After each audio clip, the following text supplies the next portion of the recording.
आज की वीडियो में मैं आपको देसी घी बनाने का अनोखा तरीका बताने वाली हूं। अगर आप इस मेथड से घी बनाते हैं तो आपका घी भी ज़्यादा निकलेगा, बर्तन भी नहीं जलेगा, टाइम भी कम लगेगा और साथ ही गैस की भी बचत होगी।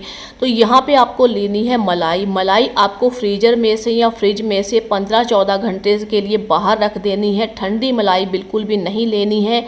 ना ही आपको मलाई को जमाना है, ना ही मलाई में से मक्खन निकालना है।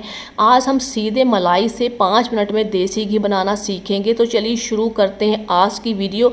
पसंद आ जाए तो ज़्यादा लाइक कीजिएगा, शेयर कीजिएगा। यहाँ पे मैं आपको दोबारा बता देना चाहती हूँ कि ये मलाई है, इसमें से ना ही मक्खन निकाला है, ना ही इसको जमाया गया है। तो यहाँ पे मैंने इस तरीके का एक बड़ा बाउल भर के मलाई ली थी, जिसको मैंने 15 घंटे के लिए फ्रिज से बाहर निकाल के रख दिया था। पूरे तरीके से ये रूम टेम्परेचर पर है। तो चलिए अब इसका हम देसी घी बनाना शुरू करते हैं। तो यहाँ पे हम ले लेते हैं नॉन स्टिक कढ़ाई। अगर नॉन स्टिक रहेगा तो ज़्यादा बेटर रहेगा, वैसे आप कोई भी कढ़ाई ले सकते हैं। तो सारी मलाई हम कढ़ाई में डालेंगे और स्लो गैस पे कढ़ाई को रख के धीरे धीरे हम इसे चलाएंगे। सारी मलाई जब तक मेल्ट ना हो जाए हम इसी तरीके से 1 मिनट तक इसे चलाएंगे।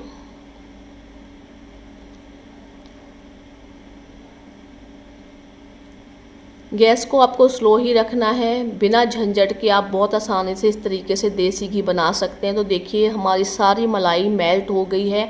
अब यहाँ पे हम इस मलाई को 5 मिनट तक इसी तरीके से स्लो गैस पे पकाएंगे। तो 5 मिनट के बाद मैं आपको दिखाती हूँ। जैसे ही 5 मिनट हो जाएंगे तो थोड़ा थोड़ा सा घी ऊपर आने लग जाएगा। बहुत ही इजी, बहुत ही सिंपल तरीके से और बहुत जल्दी, अगर आपके पास टाइम नहीं है तो आप घी बना सकते हो। देखिए यहाँ पे आप देख सकते हैं कि 5 मिनट के बाद इसकी कंडीशन कुछ इस तरीके से हो गई। हल्का सा ऊपर घी आने लग गया। इसकी साइड हम हल्के से चम्मच से निकाल देते हैं ताकि इसके आसपास मलाई बिल्कुल भी ना जमे। तो यहाँ पे आपको इस कंडीशन में लेना है एक छोटा सा चम्मच गेहूं का आटा। पहले से नहीं डालना है, जब 5-6 मिनट हो जाए तभी आपको डालना है। तो जैसे ही देखिए इस तरीके से घी आने लग गया है तो आप एक छोटा सा चम्मच देसी घी में डालेंगे इस तरीके से गेहूं का आटा। तो फ़ौरन से आप चम्मच चलाते रहें, चम्मच चलाना बिल्कुल भी नहीं छोड़ना। जैसे ही आप गेहूं का आटा डाल के चम्मच चलाएंगे तो देख सकते हैं आपका घी बनना कितनी जल्दी स्टार्ट हो गया है। बिल्कुल यहाँ पे जब आप आटा डालेंगे ना तो 2 मिनट के अंदर ही आपका सारा घी बनकर तैयार हो जाएगा।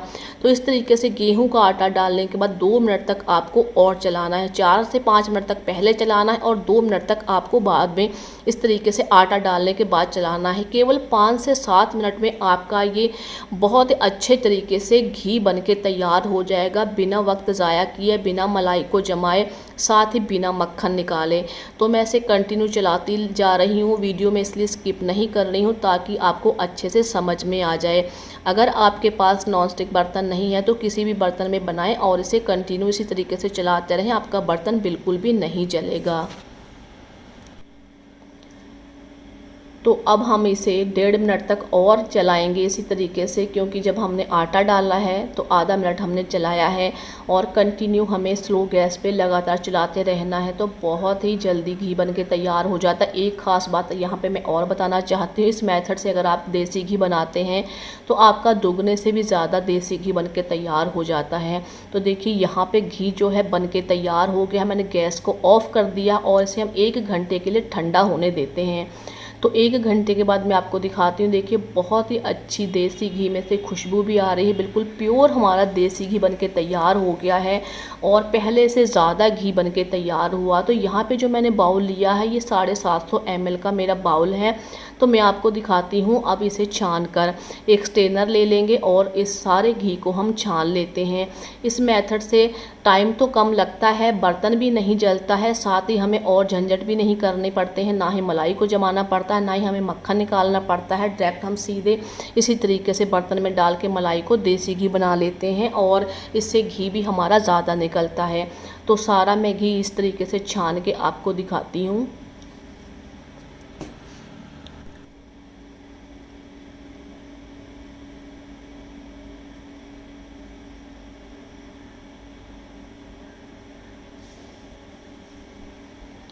तो 1 कप बड़ा अगर आप मलाई का लेते हैं भर के तो आपका आधा किलो से ज़्यादा यहाँ पे घी निकल के तैयार होता है। तो मक्खन निकालने के बाद घी कम निकलता है, डायरेक्ट मलाई से हम निकालते हैं तो घी यहाँ पे ज़्यादा निकलता है। आप खुद ही आइडिया लगा सकते हैं। देखिए पूरा बोल हमारा भर चुका है, ये 750 ml का है और थोड़ा बहुत ज़्यादा ही होगा, कम नहीं होगा। तो अच्छे तरीके से हम सारे घी को छान लेते हैं। ये जो छिड्डियाँ बच गई, हम इसे पंजाबी में छिड्डियाँ ही बोलते हैं, वैसे आप लोग इसे पता नहीं मावा बोलते हैं क्या बोलते हैं। अगर आप इसका भी कुछ बनाना चाहते हैं तो मैं लिंक डिस्क्रिप्शन में दे दूँगी, आप इसकी बर्फ़ी भी बना सकते हैं। तो ये देखिए घी को मैंने सारा छान लिया है, बहुत ही प्योर और असली घी बनके तैयार हो गया है। गेहूं का आटा डालने से कोई भी इसमें किसी तरीके का फ़र्क नहीं आता है। जब तक चाहें आप इसको स्टोर कर सकते हैं और आप चाहें इसकी बर्फ़ी बनाएं या पराठे बनाएं, किसी भी चीज़ में आप इसको यूज़ कर सकते हैं। आप इसे किसी एयर टाइट जार में रख के और इसे स्टोर कर सकते हैं। तो मैं आपको कढ़ाई भी दिखा देती हूँ, कढ़ाई भी बिल्कुल नहीं जली है। अगर आपके पास नॉनस्टिक बर्तन नहीं है, कोई भी आप नॉर्मल बर्तन लेते हैं और इस तरीके से उसे कंटिन्यू चलाते हैं गेहूँ का आटा डालने के बाद और 5 मिनट पहले, तो आपका बर्तन भी बिल्कुल नहीं जलेगा। तो इस मेथड से आप देसी घी बनाएं और अपना टाइम बचाएं, गैस की बचत करें। इस तरीके से घी बनाने में इसमें किसी तरीके की मिलावट नहीं आती है। वही आटा है जिसकी हम रोज़ रोटी बनाकर खाते हैं। तो बिना किसी टेंशन के आप इस तरीके से घी बनाएं और इसे लंबे समय तक स्टोर करें। तो कैसी लगी आपको आज की वीडियो अगर आपको थोड़ी भी अच्छी लगी हो तो ज़्यादा से ज़्यादा लाइक कीजिएगा, शेयर कीजिए और चैनल को अभी तक सब्सक्राइब नहीं किया तो प्लीज़ चैनल को सब्सक्राइब कर लीजिए।